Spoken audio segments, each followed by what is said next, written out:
That isn't just a normal sneeze. That is a full-on experience.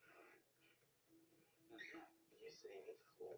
Yes, Eric the cockatiel is in a bad way after a crash landing. this is not good. What? No, there's no control in his feet whatsoever. I've loved animals my entire life. Today, I'm a passionate